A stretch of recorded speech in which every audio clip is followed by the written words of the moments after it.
If you've worked for any amount of time, you know that bad bosses exist. That's a given. And you also know that there's a solution to bad bosses, right? I was watching something on LinkedIn the other day, and they were talking about all the things that a great boss or a great leader needs to be. You know, they need to be a visionary. They need to stand up for their people. They need to be kind. They need to be respectful. They need to do all these different things. And I just thought to myself, man, that sounds like a wedding list. You know, like it sounds like people are trying to have the perfect leader, and that person doesn't exist. And I'm not saying that your bosses or your leader shouldn't strive to be better. That's all well and good. But society has turned leadership into this almost unattainable concept. And if we aren't careful ourselves, we will become the bad bosses that we have today. Because the thing that people are taking out of it is the human aspect of it, right? We are not perfect.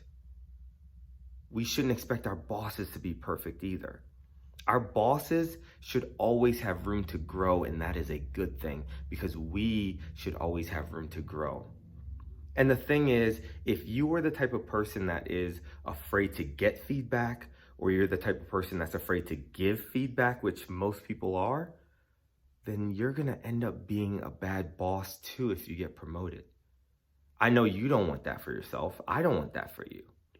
So the best thing you can do to avoid becoming a bad boss, or even the best thing you can do for your bad boss, is to give them feedback.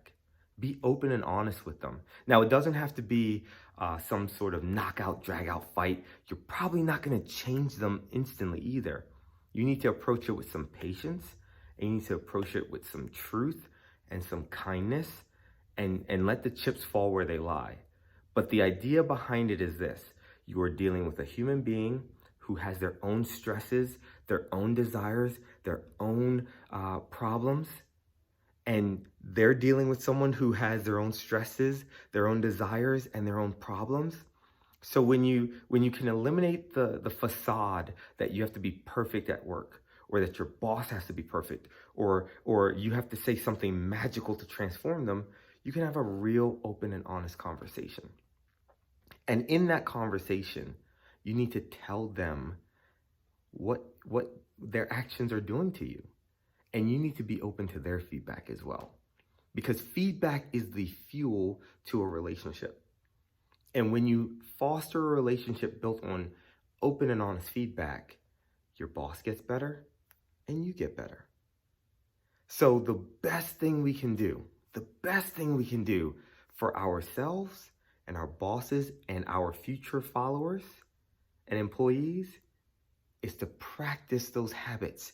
Because when you practice giving and getting feedback, once you're promoted, that's so habitual that you will keep giving and receiving feedback. We're never going to eliminate bad bosses, but what we can do is be better employees so that when we are bosses ourselves, we can knock it out of the park.